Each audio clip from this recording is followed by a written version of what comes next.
Chicos, ¿cómo andan?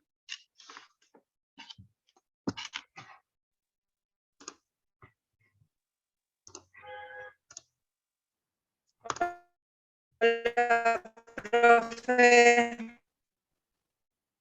Se te escucha muy mal, Lorena.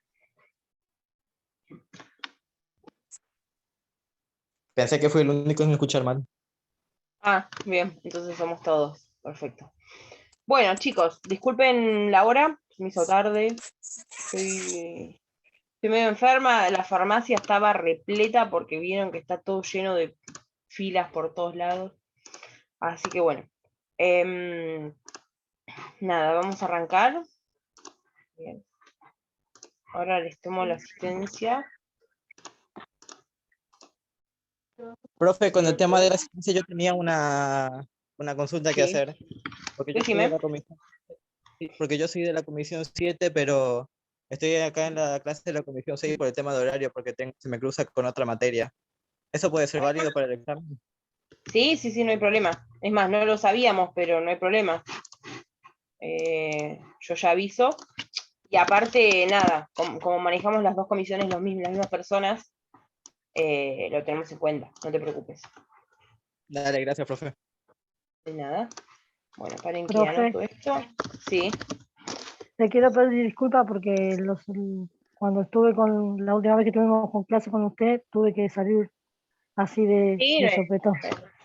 no hay Pero problema. es por una cuestión de que entraron a mi casa y me robaron. Entonces, era escuchar la clase o escuchar a la policía todo lo que me decía. No estaba como No para hay ningún las dos problema. cosas a la vez. Así que le pido disculpas.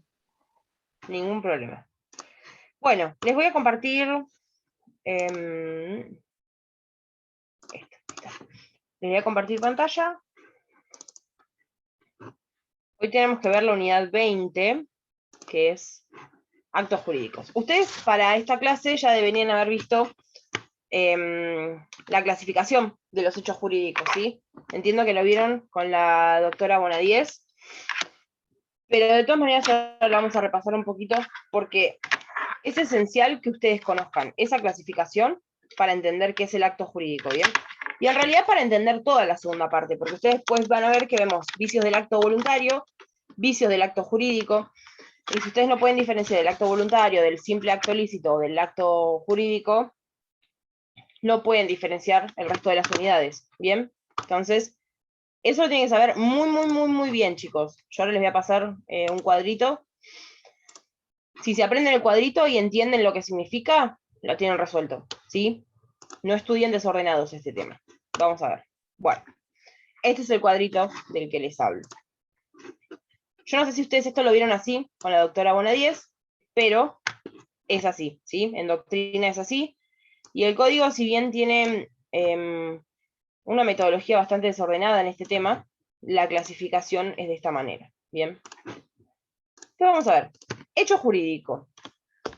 El hecho jurídico es aquel suceso de la realidad que tiene una entidad suficiente para generar efectos jurídicos, ¿bien? El código ya no habla de efectos jurídicos o de generar derechos y obligaciones, sino que dice crear, modificar, transmitir o extinguir relaciones o situaciones jurídicas, ¿bien? Ustedes ya saben lo que son situaciones y relaciones jurídicas. El hecho jurídico, entonces, bueno, es este suceso que tiene entidad suficiente para producir estos efectos, ¿no?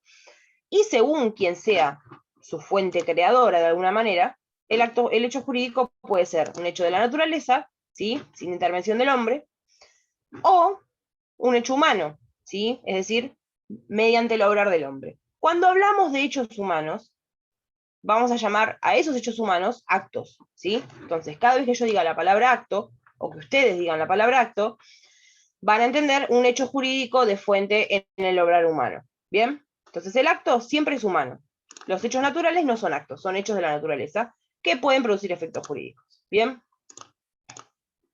Hechos de la naturaleza que pueden producir efectos jurídicos, una tormenta, chicos, un desastre natural. Puede producir un montón de efectos jurídicos, ¿sí? Sin embargo, no son actos. Los actos son únicamente humanos. Bien. Entonces, el acto en sí, como hecho jurídico, puede ser voluntario o involuntario, ¿bien? Eso lo tienen ustedes en el artículo 260. Van a ver que están desordenados.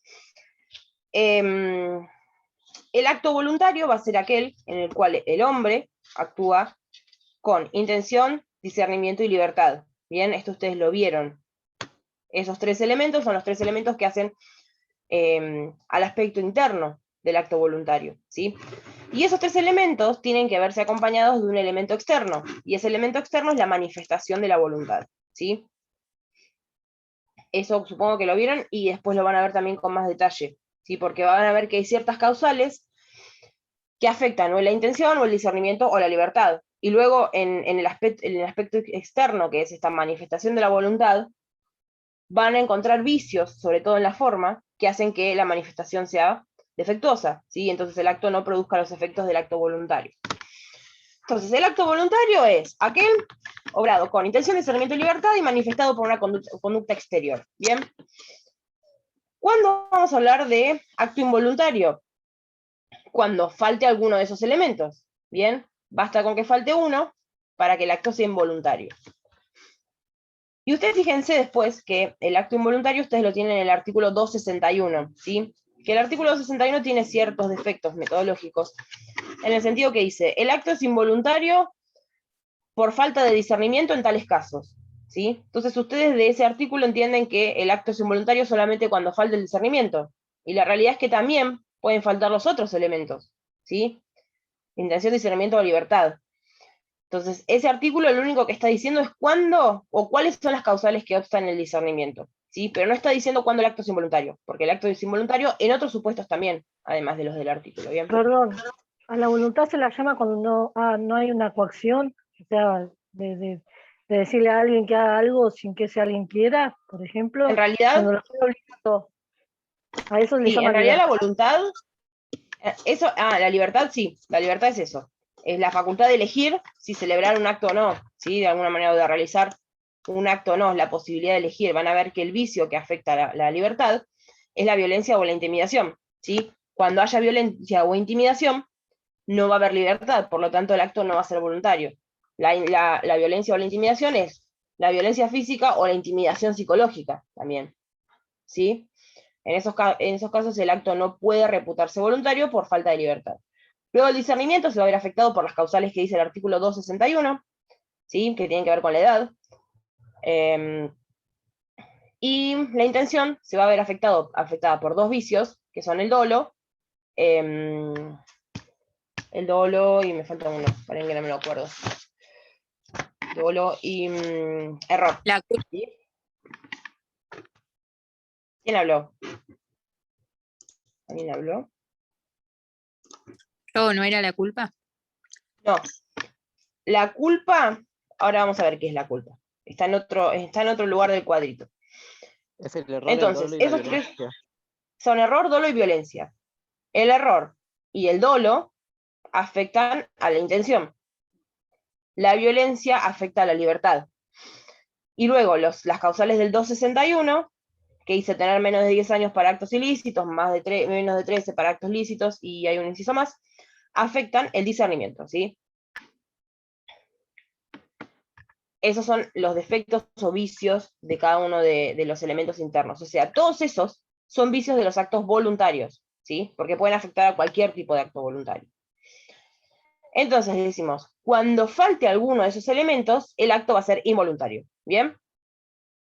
Los actos involuntarios quedan ahí, no se clasifican en nada, porque no pueden producir los efectos jurídicos o no pueden ser imputados a su autor, porque de alguna manera al no haber voluntad no pueden ser imputados a su autor.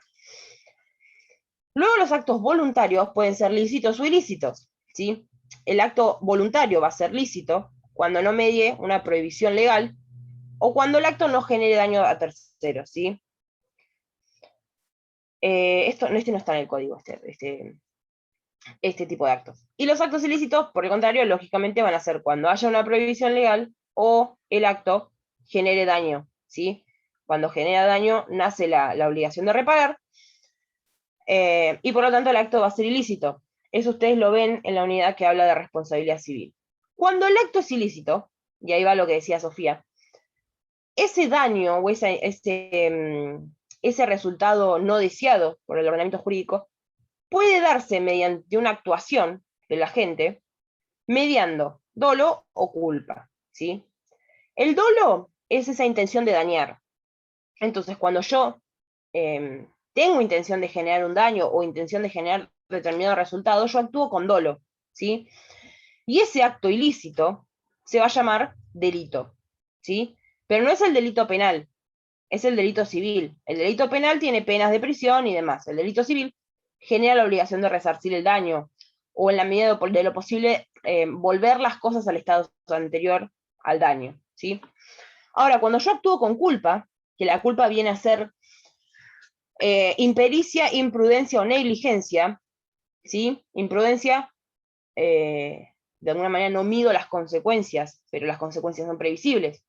Impericia cuando me falta práctica en determinada arte u oficio. Y negligencia cuando no tomo los recaudos necesarios, entonces actúo con culpa. Y ese acto antijurídico, ese acto ilícito, se va a llamar cuasi delito. ¿Bien? Y va a generar el mismo resultado, la obligación de resarcir los daños o reparar las cosas al volverlas al estado anterior. ¿Bien? Eso dentro de los actos ilícitos.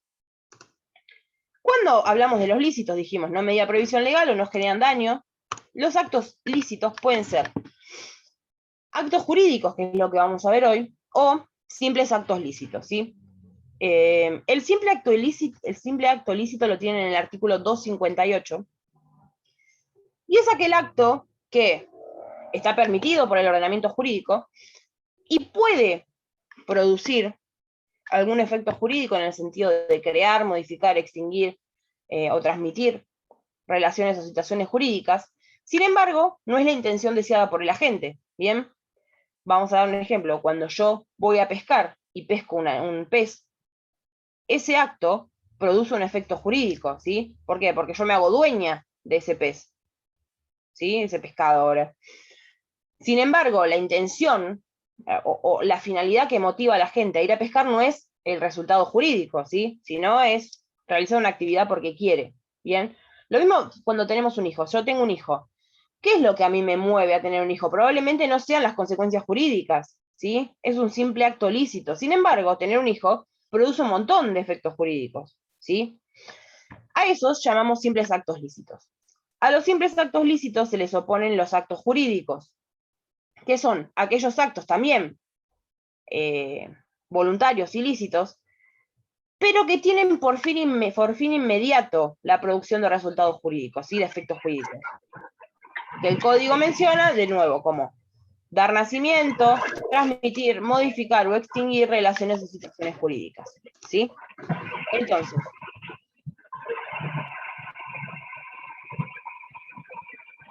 Entonces, ¿en qué se diferencian los simples actos lícitos de los actos jurídicos? Chicos, cuéntenme.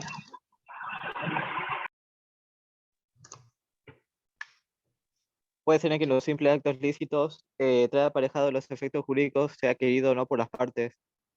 Y los actos jurídicos sí tienen por fin inmediato producir un efecto jurídico. Exacto, la diferencia es, los dos están permitidos por el ordenamiento jurídico, los dos forman parte de la misma categoría, ¿sí? Porque ¿cómo los defino? Los defino siguiendo la clasificación, digo, es el acto humano, voluntario, lícito, ¿sí? Porque voy siguiendo la clasificación. La única diferencia que tienen es que el acto jurídico tiene por fin inmediato el efecto jurídico, ¿sí? Cuando yo firmo un contrato, un contrato es el acto jurídico por excelencia.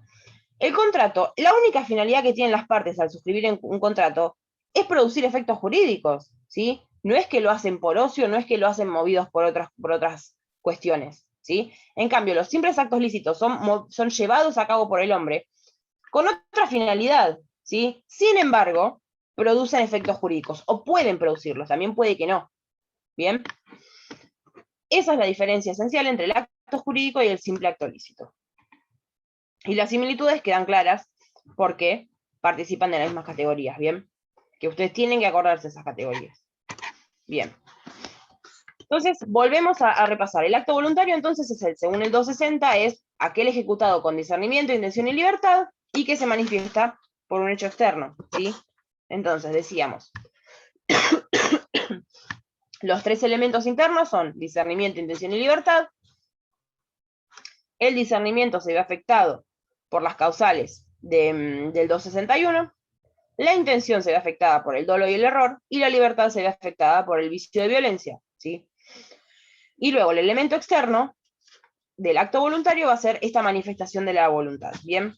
Que va a tener que ver con las formas del acto, ¿sí? O las formas de manifestar la voluntad. Eso ya lo van a ver, o supongo que lo habrán visto. Bien. Ahora, nosotros agrupamos los vicios del acto voluntario, ¿sí? Estos que les mencioné, error, dolo y violencia, en relación a los elementos internos. ¿Por qué no hablamos de vicios de los elementos externos o del elemento externo, que es la forma o la manifestación? Bueno, lo que dice Jean Vías dice, hay tantas formas, hay tantas maneras de que la manifestación de la voluntad se vea viciada, de que la forma del acto jurídico, del acto voluntario se vea viciada, que es imposible sistematizar los vicios, ¿sí? Entonces, cuando hablamos de vicios en la forma, no los sistematizamos, no los enumeramos, porque pueden ser un montón, ¿bien? Entonces, vicios del acto voluntario, error, dolo y violencia. Nada más, ¿sí? Acto jurídico, dijimos, participa de la categoría de acto voluntario.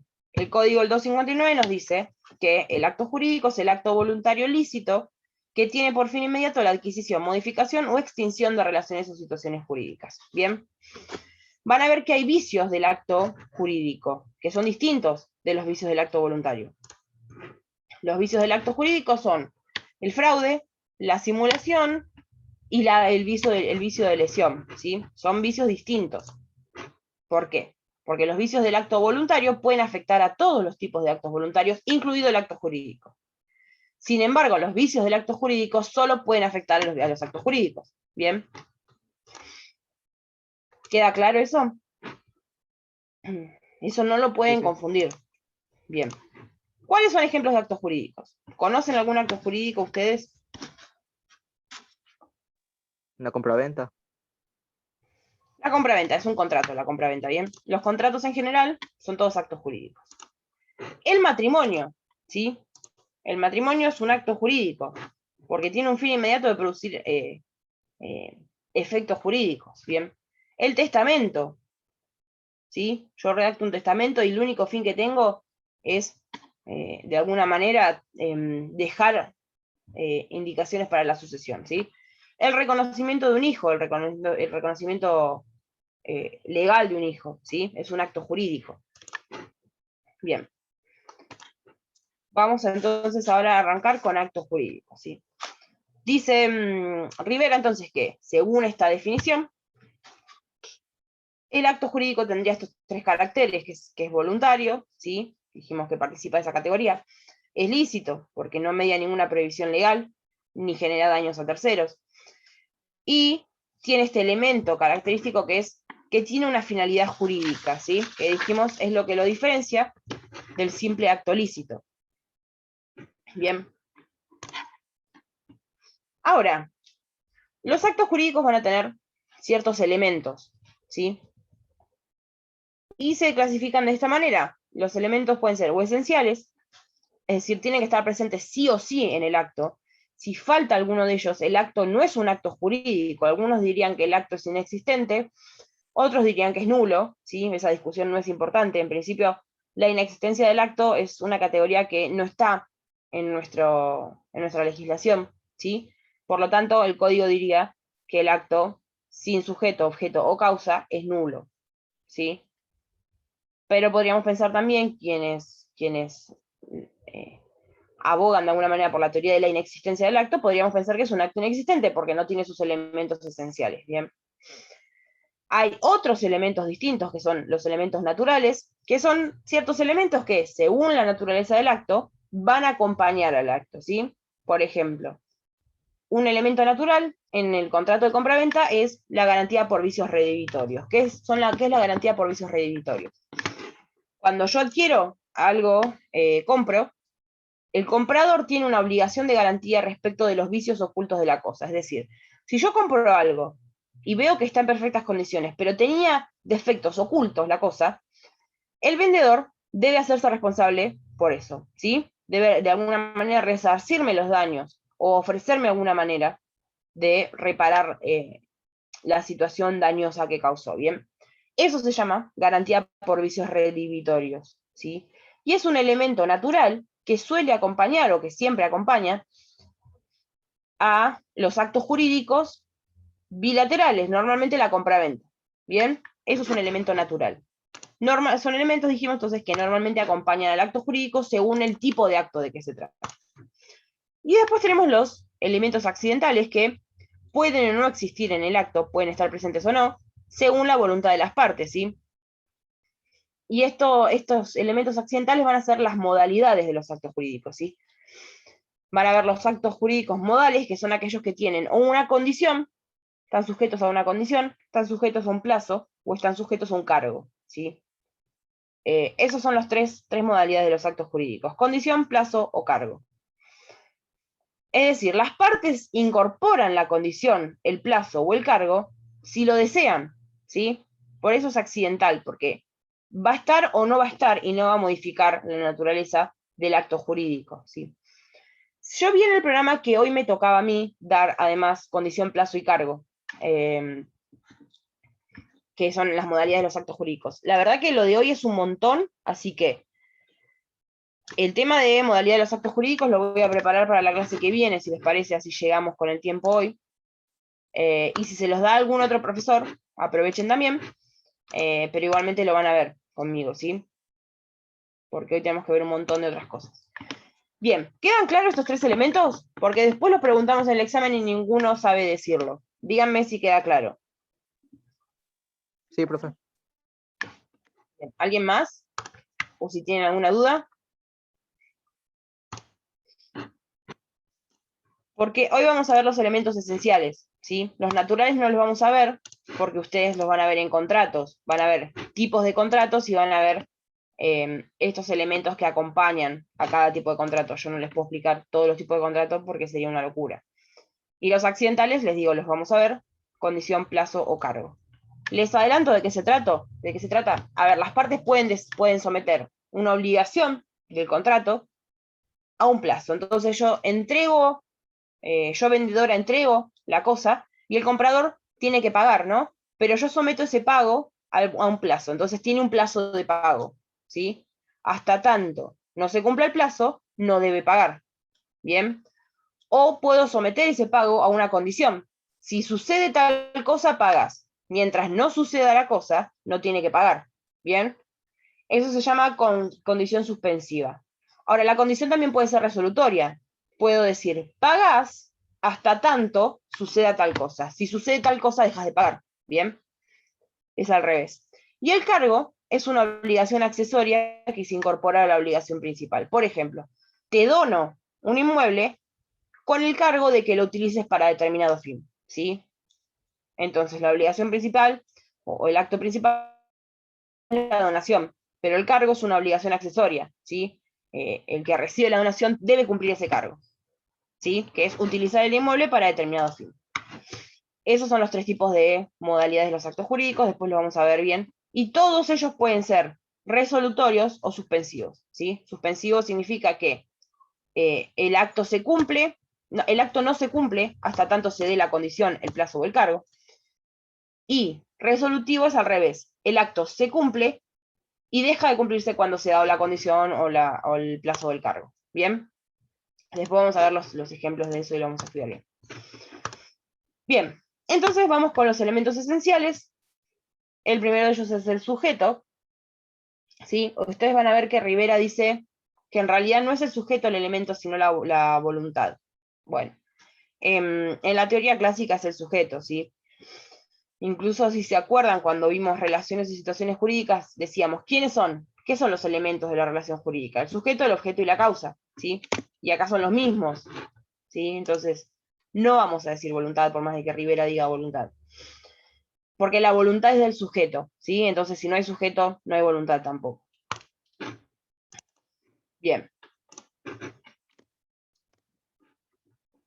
Sujeto. Entonces, cuando hablamos de sujeto del acto jurídico, tenemos que aclarar algunos conceptos, ¿sí? En primer lugar, el concepto de parte, ¿sí? Que es esa persona física o jurídica. Ustedes ya saben que las personas físicas y jurídicas pueden realizar prácticamente los mismos actos, sobre todo los actos jurídicos, ¿sí? Porque la persona jurídica se constituye para realizar actos jurídicos, para para llegar a la consecución de sus fines. Bien. Entonces, la parte va a ser esa persona física o jurídica cuya esfera jurídica de actuación es alcanzada por los efectos del acto jurídico. ¿Sí? ¿Qué significa esto? Significa que la parte va a ser aquella persona cuyos derechos u obligaciones nacen, se modifican, se transmiten o se extinguen por efecto del acto jurídico, ¿sí? Aquella persona a la cual las consecuencias del acto jurídico afectan. ¿Bien? Entonces vamos a suponer, en una compraventa, ¿quiénes son las partes? Díganme, piénsenlo. O sea, El comprador y el vendedor.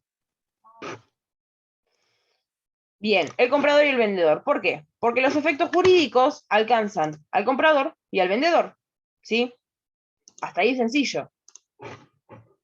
Cuando se produce el reconocimiento, o cuando se produce una adopción, ¿sí? ¿Quiénes son las partes?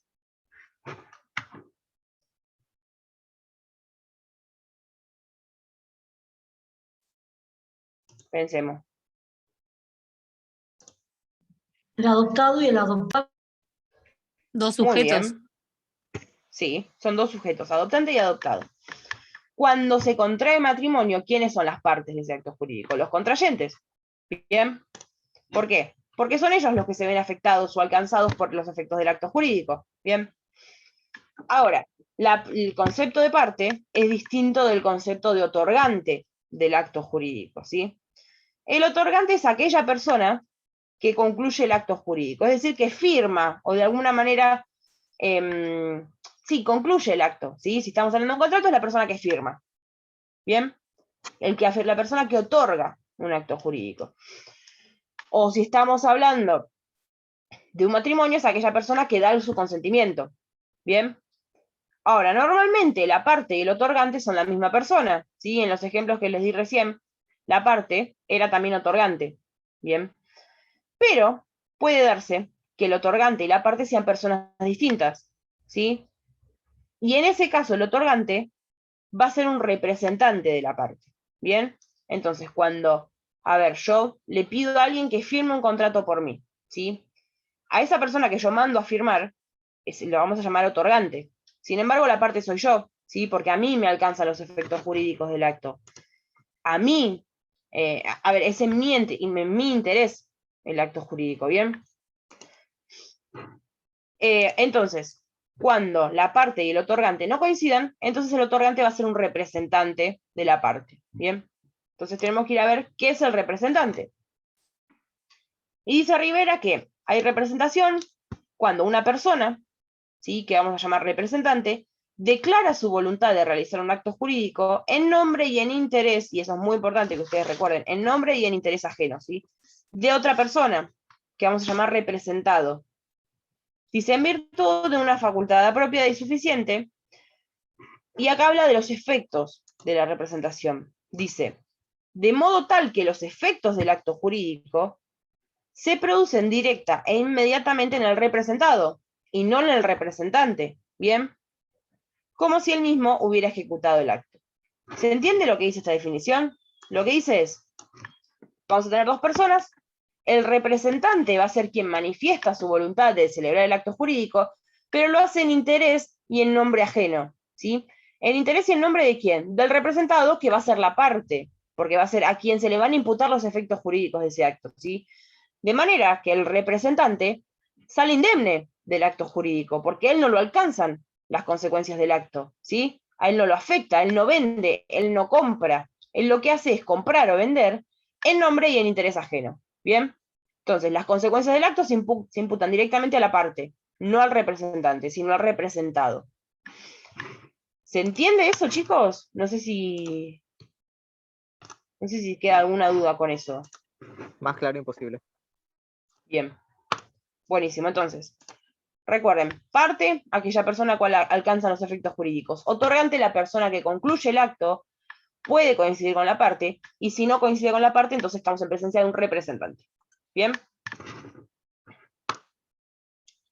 Bien. Entonces, tenemos que ver el tema de representación. Bien.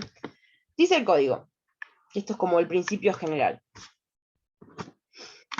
Los actos jurídicos entre vivos pueden ser celebrados por medio de representante, excepto, dice, en los casos en que la ley exige que sean otorgados por el titular del derecho. ¿Qué significa? Significa que el principio general es que cualquier acto jurídico puede realizarse por medio de representantes, salvo que haya una prohibición legal. ¿Bien? Solamente podría haber, según este artículo, una prohibición fundada en la ley. ¿Sí? Si el código me dice, este acto no puede realizarse mediante representantes, entonces no rige el principio general. Dice, los actos celebrados por el representante en nombre del representado, ¿sí? Y en los límites de las facultades conferidas por la ley o por el acto de apoderamiento, producen efectos directamente para el representado. Esto es lo que les dije hoy. Las consecuencias del acto se imputan al representado y no al representante. Siempre y cuando el representante actúe dentro de los límites de las facultades que tiene de representación. ¿Se acuerdan cuando hablábamos, por ejemplo, de el representante legal de los menores y los incapaces, que decíamos que eran los padres en el caso de la persona por nacer, los padres o tutores en caso del menor de edad? Y yo les decía, la diferencia con el régimen de asistencia o de apoyos era que el representante tiene facultades de representación y el apoyo no. Bien, bueno, estábamos hablando de esto, ¿sí? A ver, el representante va a tener ciertas facultades de representación, ¿sí? Probablemente no pueda realizar cualquier acto en representación de la parte, ¿sí? Probablemente tengan limitadas esas funciones de representación. Entonces, siempre que actúe dentro de los límites de esas facultades que tiene, entonces el acto y las consecuencias del acto se van a imputar, se van a producir efectos directamente para el representado y no para el representante. ¿Bien? Dice el 360, la representación alcanza a los actos objeto del apoderamiento, a las facultades otorgadas por la ley y también a los actos necesarios para su ejecución. ¿Qué significa? Está diciendo, bueno, perfecto, el representante tiene que tener ciertas facultades. ¿De dónde surgen esas facultades? ¿Sí? Entonces nos dice que las facultades nacen del acto de apoderamiento, es decir, del acto jurídico por el cual yo le confiero una facultad de representación a otra persona, ¿sí? O las facultades otorgadas por la ley, es decir, cuando la ley determina que tal persona es representante de otra, ¿sí? Y dice, la representación, entonces, el representante puede realizar los actos que le facultan el acto de apoderamiento o la ley. Y dice, y también los actos necesarios para esa ejecución. Entonces, si yo tengo que, vamos a suponer que a mí me dan un poder para vender un inmueble, ¿no? O para comprar un inmueble, ¿no? Entonces, ¿yo para qué tengo facultad? En principio tengo facultad para eso nada más. Sin embargo, yo para realizar esa venta o esa compra, necesito pedir informes de dominio, ¿no? Necesito pedir informes, necesito hacer varios trámites anteriores. En principio, yo no tengo facultades para esos trámites. Sin embargo, el artículo me dice que la representación también alcanza a los actos necesarios para ejecutar aquel acto encomendado. Entonces, yo tendría facultades para realizar todos esos trámites previos en nombre de mi representado. ¿Bien? Más allá de que yo no tenga de una manera expresa esa facultad. Bien, después dice, cuando un representante actúa dentro del marco de su poder, ¿sí? Es decir, sin extralimitarse en las facultades que tiene, los actos obligan directamente al representado y a los terceros. Bien, esto ya lo dijimos. El representante no queda obligado para con los terceros, nuevamente ya lo dijimos, porque no es parte, ¿sí? Excepto que haya garantizado de algún modo el negocio, es decir, si el representante asumió alguna responsabilidad en el acto por el cual se le confiere la representación, vamos a suponer, dice, yo soy representante, pero además soy fiador, ¿sí? En caso de que no cumpla mi representado, yo soy fiador, yo garantizo la obligación, yo aseguro la obligación. Entonces, en ese caso, sí queda obligado, pero si no, no, ¿bien? Porque es la regla general. Dice, si la voluntad de obrar en nombre de otro no aparece claramente, se entiende que ha procedido en nombre propio, ¿bien? ¿Qué significa? Significa que tiene que claramente ser representante. ¿No? Ante la duda, el representante actúa en nombre propio y no en nombre ajeno, ¿bien? Bien, entonces, Lo que hablamos recién son algunos principios generales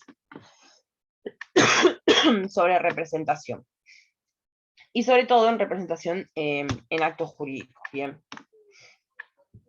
El código en el artículo 358, en la segunda parte, nos dice que existen 3 tipos de representación. La legal, la voluntaria y la orgánica. ¿Sí? La legal son aquellos supuestos en que la ley determina que una persona es representante de otra. Bien. Y acá tenemos que recordar el artículo 101, ¿sí? ¿Qué decía? Son representantes, decía, de las personas por nacer, sus padres. De las personas menores de edad, no emancipadas, sus padres. Decía, si faltan los padres o ambos son incapaces, o están privados de la responsabilidad parental o suspendidos en su ejercicio, el tutor que se les designe. Después decía, de las personas con capacidad restringida, él o los apoyos designados, cuando conforme la sentencia, estos tengan representación para determinados actos, ¿sí? De las personas incapaces, el curador que se les nombre. Fíjense que ese artículo dice esto de los apoyos, cuando conforme la sentencia, estos tengan representación para determinados actos.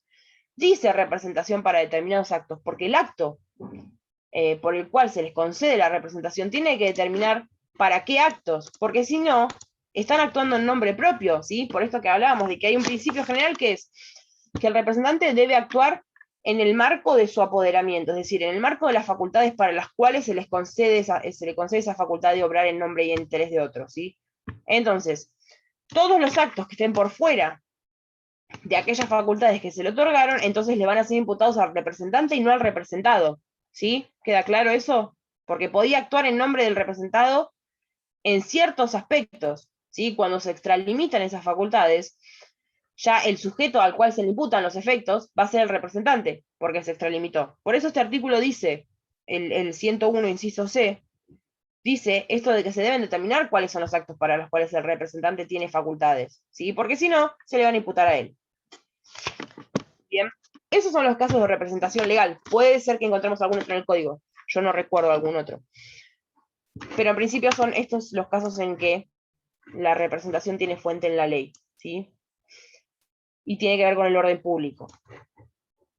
Bien, la representación entonces luego puede ser voluntaria, cuando voluntariamente una parte le otorga a otro un poder, o un mandato, o una manda, ¿sí? De representación, le dice que vaya y lo represente en determinado acto, ¿sí? Que ahora vamos a ver la representación voluntaria. Es decir, acá lo que es un acuerdo entre partes, ¿sí?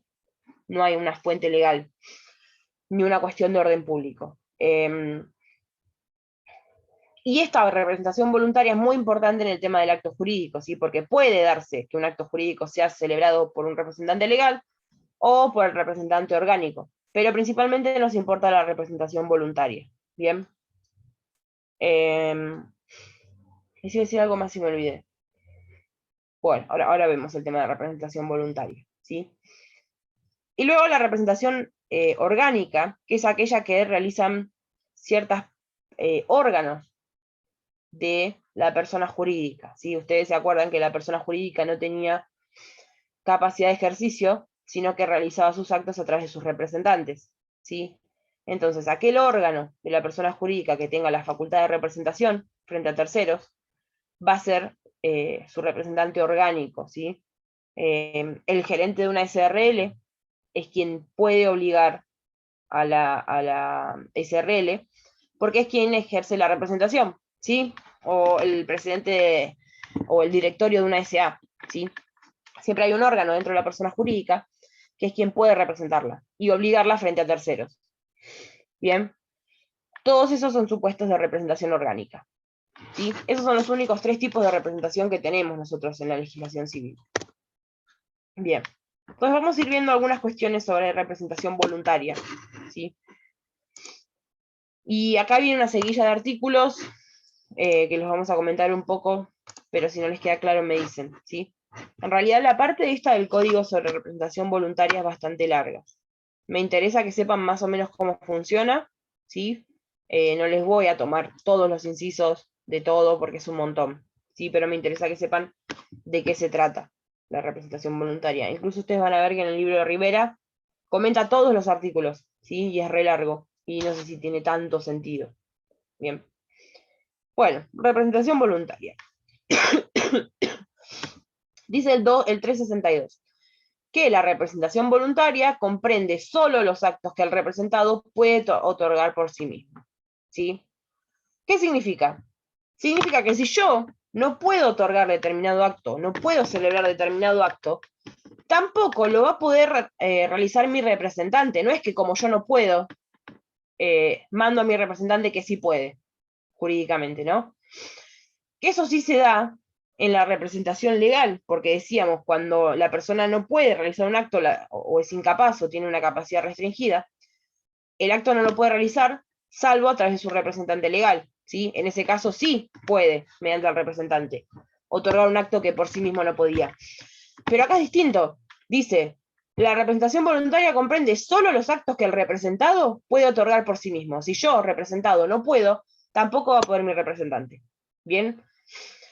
En eso se diferencia de la representación legal. Que creo que tengo acá algo. Es decir, en la voluntaria tiene que tener capacidad de hecho y de derecho, sí. Y no tiene que, claro, no tiene que haber ninguna limitación para la realización del acto en particular que se va a realizar, ¿sí? Es el ejemplo. ¿Se acuerdan que había ciertas incapacidades de derecho? Por ejemplo, decíamos que el juez no puede contratar respecto de los bienes del justiciable, ¿sí? O aquel que va a rematar en una subasta, el juez no los puede comprar. Tampoco podría a través de su representante, ¿sí? Por más de que el representante no fuera juez. ¿Se entiende esa distinción? Si no puede el representado, entonces tampoco lo puede hacer mediante el representante. Dice, los límites de la representación, su extinción y las instrucciones que el representado dio a su representante son oponibles a terceros si estos han tomado conocimiento de tales circunstancias, ¿sí? O debieron conocerlas obrando con cuidado y previsión. Es decir, van a ser oponibles siempre que puedan ser conocidas por los terceros. ¿Bien? Ahora, si el tercero no obró con cuidado y previsión y no las conoció, igualmente le van a ser oponibles porque tenía un deber de obrar con cuidado y previsión. Bien. Bien, forma de la representación voluntaria. Dice, el apoderamiento es ese acto por el cual yo le doy un poder a alguien para representarme en determinado acto. ¿Sí? Queda claro eso. Ahora, la cuestión es, ¿qué forma tiene que tener ese acto de apoderamiento? Entonces dice el 363 que el apoderamiento debe ser otorgado en la forma prescripta para el acto que el representante debe realizar. Es decir, vamos a suponer que yo le pido a un representante que vaya, de nuevo, ¿no? Y compre un inmueble. ¿Cuál es la forma que me exige el código para la compraventa de un inmueble?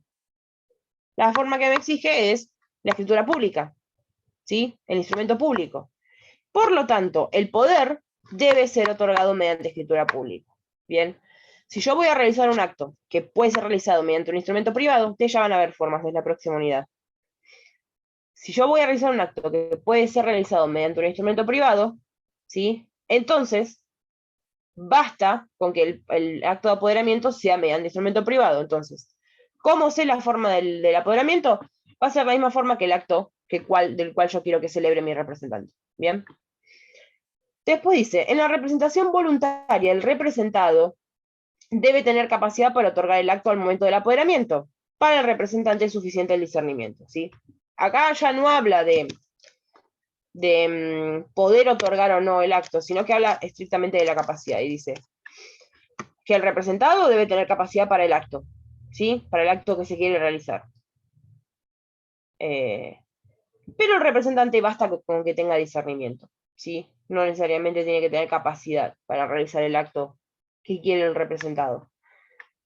Y en este sentido tienen que ver el artículo 261, ustedes creo que era el 261, sí, que habla de cuándo se adquiere el discernimiento, ¿sí? El 261 nos dice, vamos a ver.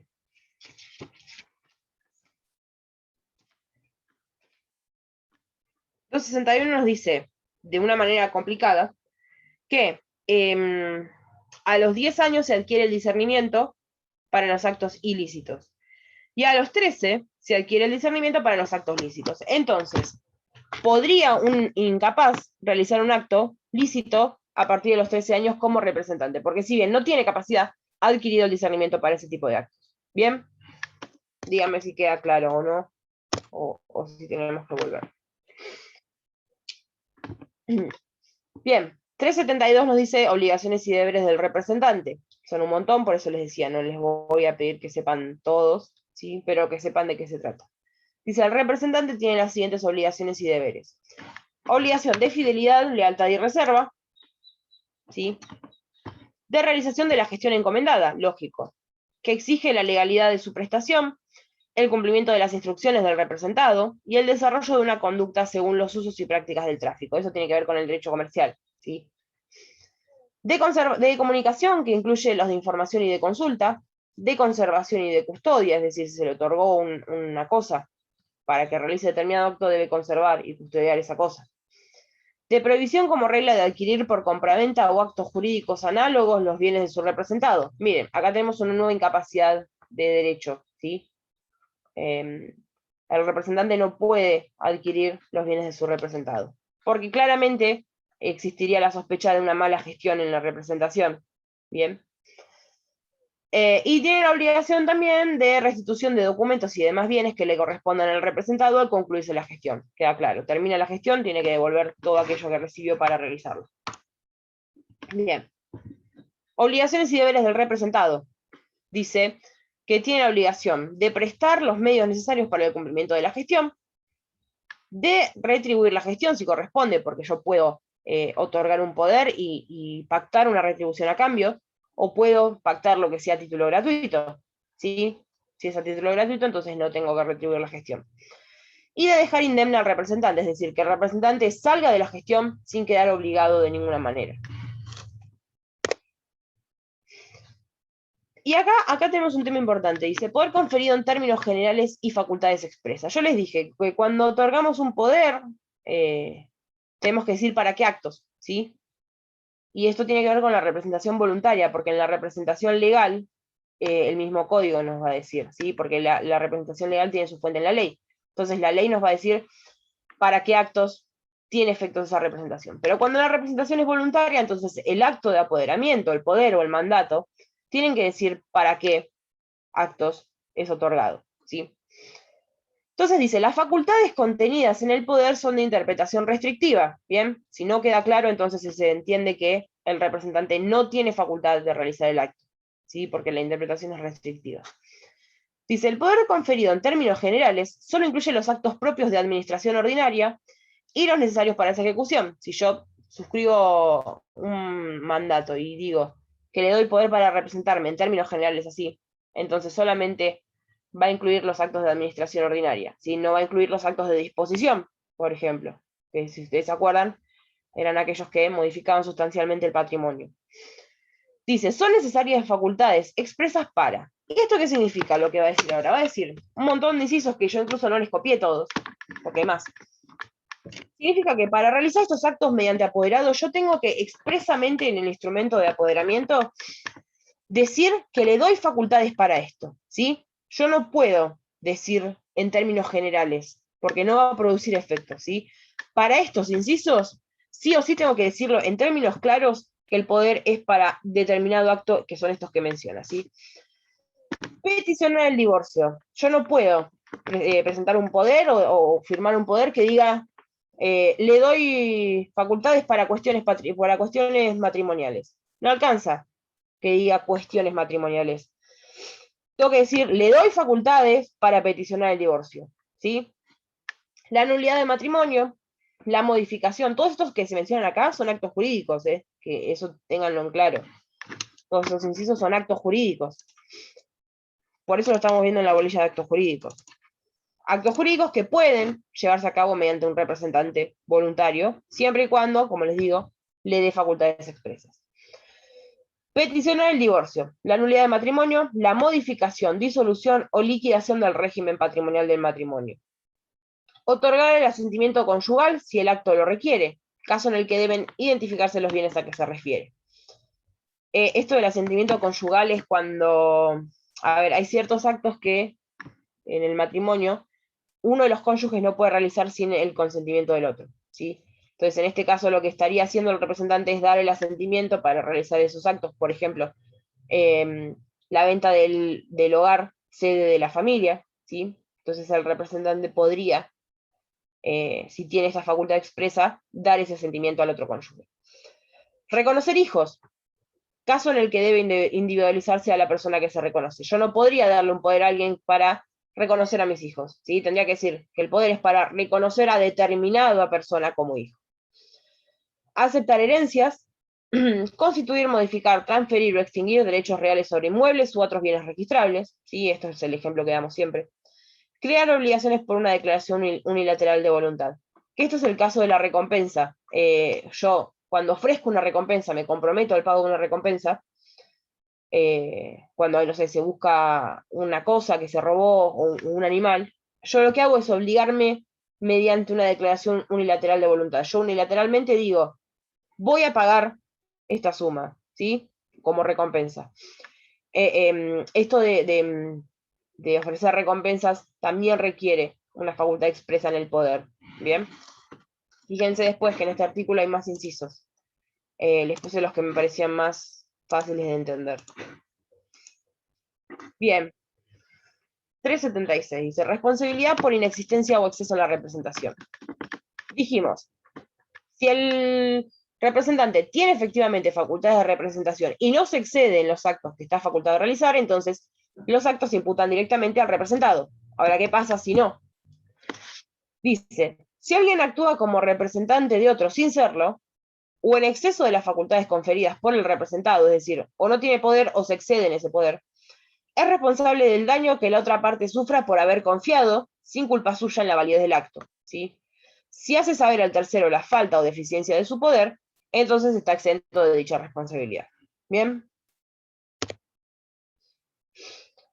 Y acá hablamos de la extinción de la representación voluntaria. Dice, el poder se extingue por el cumplimiento de los actos encomendados en el apoderamiento, por la muerte del representante o del representado, ¿sí? Después lean bien ese artículo. Por la revocación efectuada por el representado, es decir, la revoca al poder. Por la renuncia del representante, ¿sí? Por la declaración de muerte presunta del representante o del representado, lo cual es lo mismo que la muerte cierta, porque produce los mismos efectos. Por la declaración de ausencia del representante, por la quiebra del representante o del representado, y por la pérdida de la capacidad exigida en el representante o en el representado. Fíjense el F. Dice la declaración de ausencia del representante, pero no dice la declaración de ausencia del representado, porque el representado podía dejar, o el ausente podía dejar un representante. ¿Se acuerdan? Bien. Con eso terminamos el tema de parte, como elemento esencial de los actos jurídicos, ¿sí? Dijimos que el segundo elemento esencial era el objeto, ¿sí? Bien. ¿Qué nos dice el código? Dice, artículo 279, objeto del acto jurídico, ¿no? El objeto del acto jurídico no debe ser un hecho imposible o prohibido por la ley, contrario a la moral o a las buenas costumbres, al orden público o lesivo de los derechos ajenos o de la dignidad humana. Tampoco puede ser un bien que por un motivo especial se haya prohibido que lo sea, ¿sí? Bien. ¿Qué nos dice este artículo?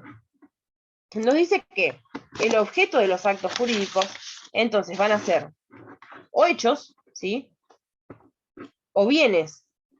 Entonces, el objeto de los actos jurídicos son solamente esas dos cosas.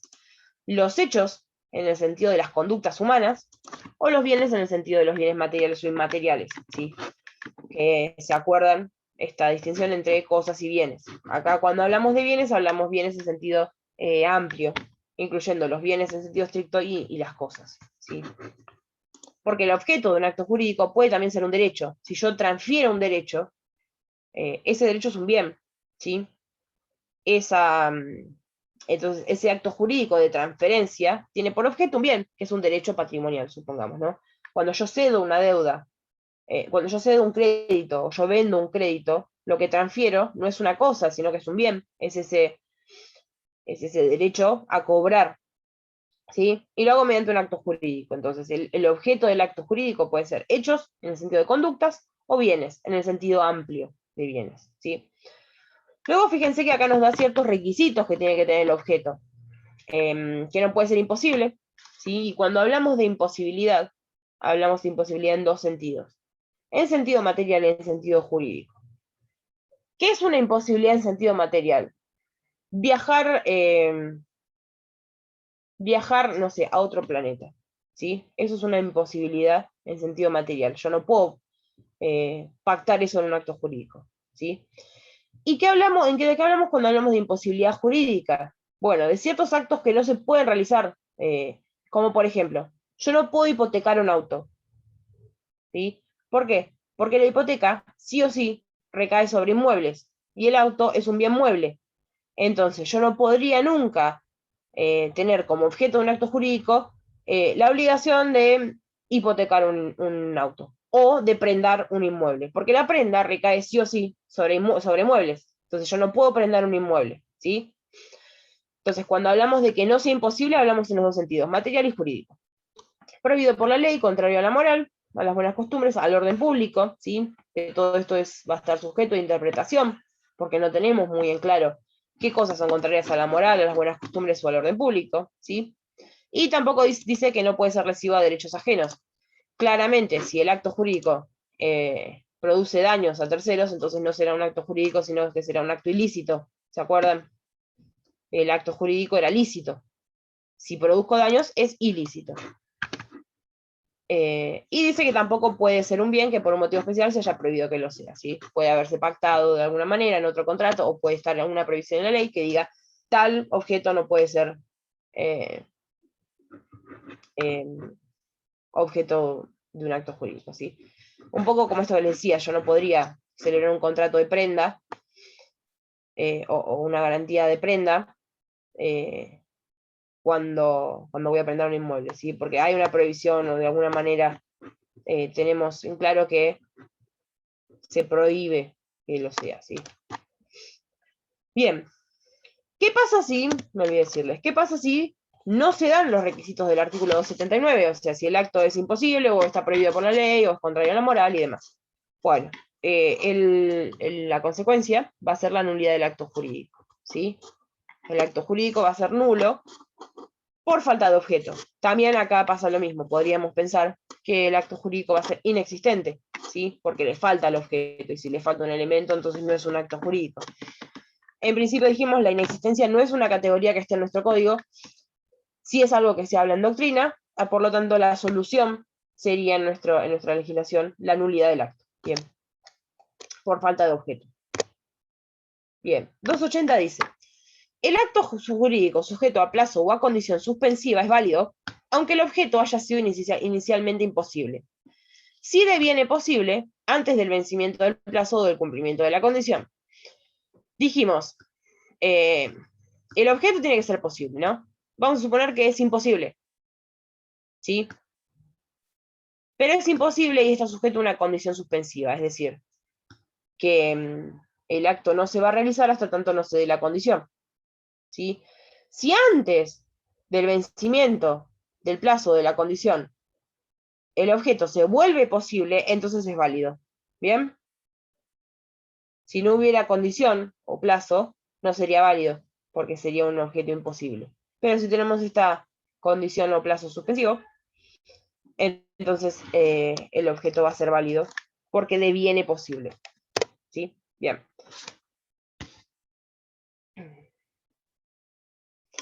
Y el último elemento esencial del acto jurídico dijimos que era la causa. Dijimos que eran sujeto, objeto y causa. Bien. La causa es un tema bastante complicado porque se habla de causa en un montón de sentidos, ¿sí? Y hay muchas elaboraciones doctrinarias, ustedes lo van a ver en el libro de Rivera. Hay un montón, ¿sí? En principio, la palabra causa en el derecho civil tiene dos acepciones. A veces hablamos de la causa fuente, que es el origen de donde surge un efecto jurídico, ¿sí? Entonces, ¿de dónde surge mi obligación de pagar un precio? ¿O por qué tengo que pagar determinada cosa?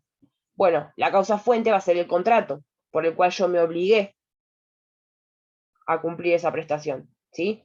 Entonces, la causa fuente es este lugar de donde surge el efecto jurídico, ¿sí? Y hablamos normalmente de causa fuente cuando hablamos de las obligaciones, ¿sí? Y esto lo van a ver ustedes en obligaciones, pero acá no estamos hablando de obligaciones, acá estamos hablando de actos jurídicos, ¿sí? Que los actos jurídicos claramente son siempre la causa fuente de las obligaciones. A veces, la causa fuente de las obligaciones también puede ser un acto ilícito, ¿sí? Porque el acto ilícito genera la obligación de reparar los daños o de resarcir. Entonces, en ese sentido vamos a hablar de causa fuente. Cuando hablamos de causa fin, es distinto. Vamos a tener... me faltó algo acá. Sí. Vamos a tener dos acepciones cuando hablamos de causa fin. Aquello que las partes persiguen al realizar un acto jurídico, ¿sí? Y en ese sentido se dice que eso es una causa fin objetiva. ¿Por qué? Porque va a estar tipificado en cada tipo de negocio jurídico, ¿sí? Entonces, cuando hablamos de la causa fin objetiva, vamos a pensar de la siguiente manera. En un contrato de compraventa, ¿qué es lo que las partes persiguen al realizar un acto jurídico? Bueno, el comprador lo que persigue es obtener la propiedad sobre el inmueble, ¿sí? Y el vendedor lo que persigue es la obtención del precio, ¿sí? La obtención del pago del precio de aquella cosa que vende. Entonces, claramente en este caso hablamos de una causa fin objetiva, porque en todas las compraventas va a ser los mismos casos, vamos a tener las mismas motivaciones, ¿sí? Las mismas, lo mismo perseguido por las partes, ¿sí? Entonces, para las compraventas ya sabemos que todas las causas fin van a ser esas, ¿sí? Pero también se habla de la causa fin subjetiva, ¿sí? Por la anterior dijimos que era objetiva. ¿Y qué es la causa fin subjetiva? O en sentido subjetivo, es este interés concreto que ha movido a las partes a la realización de un acto jurídico, ¿sí? Vamos a suponer, nuevamente, en una compraventa. ¿Cuál es la causa fin subjetiva que motiva a una persona a vender, a comprar un inmueble? O comprar un auto. Bueno, no lo sabemos, porque son motivos personales, ¿sí? Por ejemplo, la necesidad de habitar en determinada casa, ¿sí? O la necesidad de instalar un negocio en el inmueble que quiere comprar, ¿sí? Ahí ya no tenemos una respuesta única para todas las compraventas, sino que tiene que ver con los motivos personales de las partes, ¿sí? Entonces, esa es la causa fin subjetiva, ¿sí? Y esto que les dije, que de causa fuente se habla en el ámbito de los derechos de las obligaciones, de causa fin se habla en el ámbito de los actos jurídicos, ¿sí? Por eso vamos a hablar siempre nosotros de causa fin y no de causa fuente. Bien. ¿Qué nos dice el 281? Ay, porque me falta algo.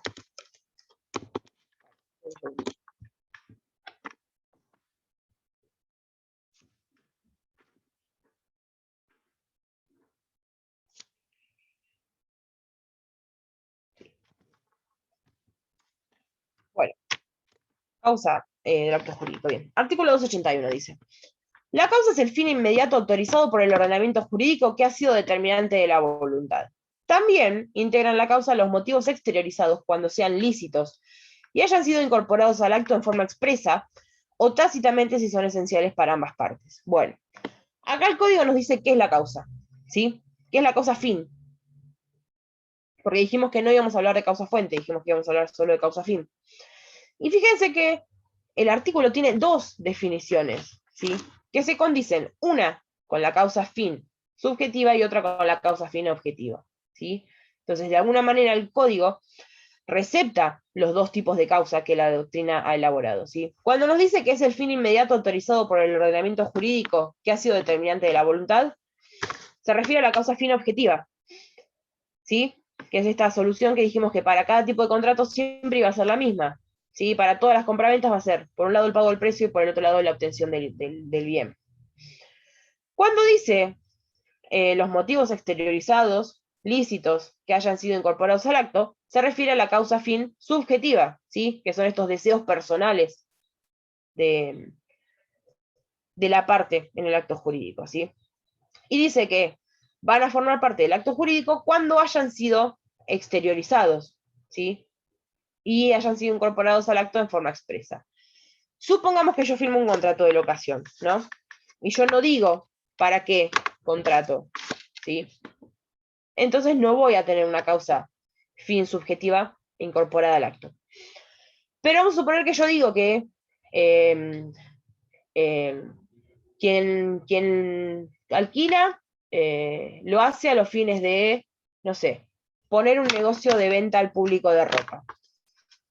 Esa causa fin está exteriorizada y está incorporada al acto, ¿sí? Por lo tanto, ese acto vamos a conocer cuál es la causa fin subjetiva, ¿sí? Dice también el caso de que tácitamente estén incorporados y esenciales para ambas partes, ¿sí? Eso no importa demasiado. ¿Entienden? Siempre vamos a tener una causa objetiva, una causa fin objetiva, pero la causa fin subjetiva puede no estar presente en el acto, podemos no conocerla, ¿sí? Después dice, aunque la causa no esté expresada en el acto, se presume que existe mientras no se pruebe lo contrario. ¿Por qué dice esto? Porque si el acto no tiene causa, chicos, entonces le falta un elemento esencial, ¿sí? Y nuevamente tenemos esta idea de que o va a ser inexistente para algunos o nulo para nuestro ordenamiento jurídico, ¿sí? Por eso, por más de que no conozcamos la causa, se presume que existe, porque si no el acto no tiene causa y es nulo. Dice, el acto es válido aunque la causa expresada sea falsa, si se funda en otra causa verdadera.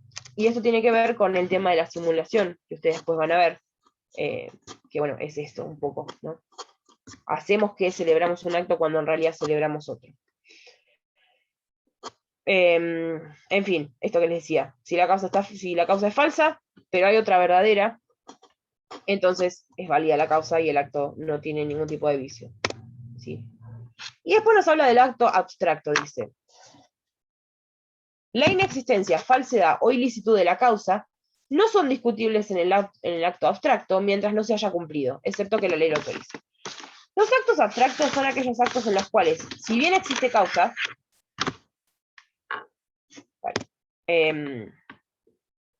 la causa no forma parte del acto, ¿sí?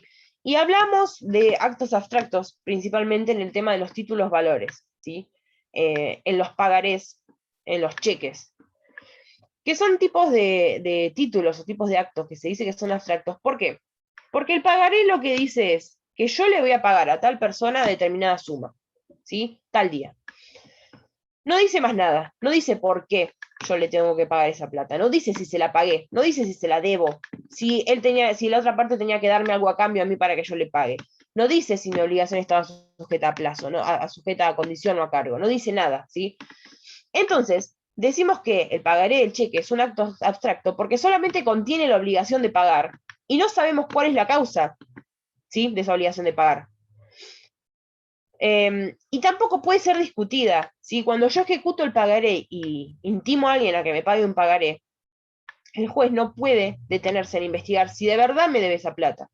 ¿Por qué me la debe? Si yo tenía que darle algo a cambio, si la causa es falsa o es ilícita, o si me debe esa plata porque yo le vendí algo prohibido por el ordenamiento, ¿sí? O porque yo vendo órganos y el otro me pagó con un pagaré, ¿sí? Ahí tenemos la ilicitud de la causa.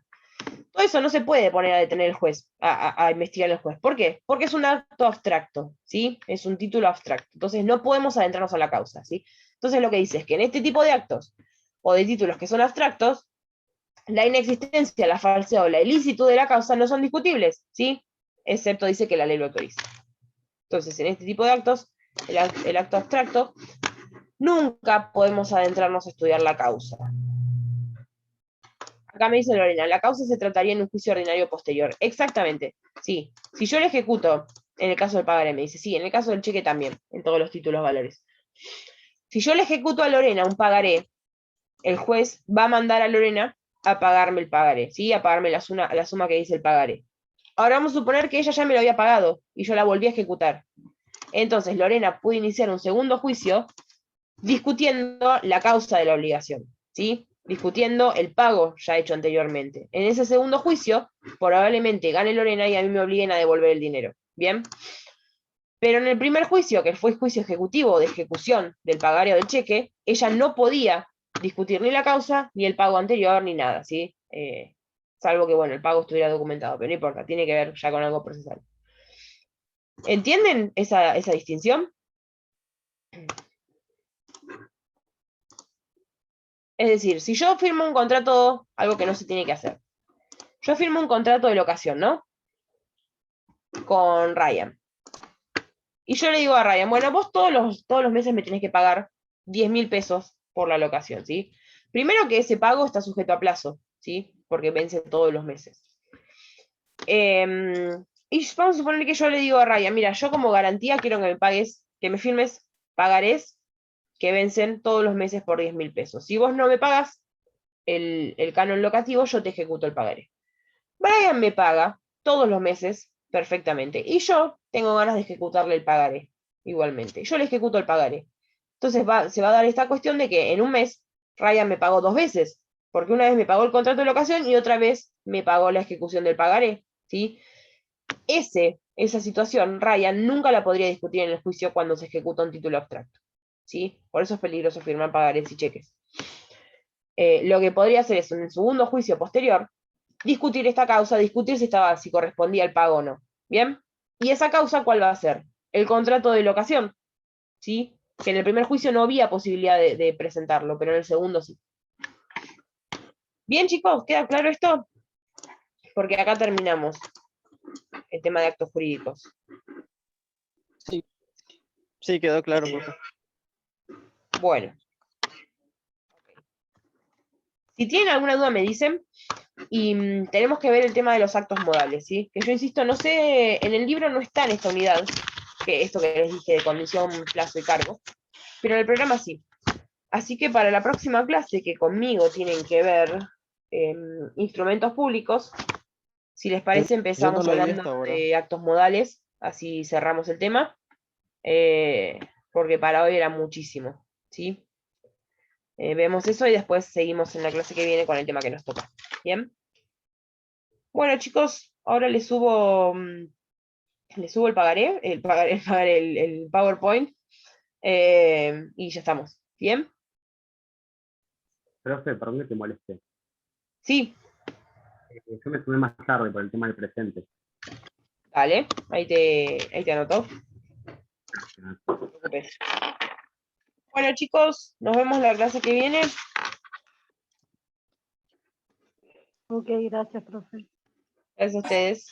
Chao, Nos profe. vemos, profe. Nos vemos. Pero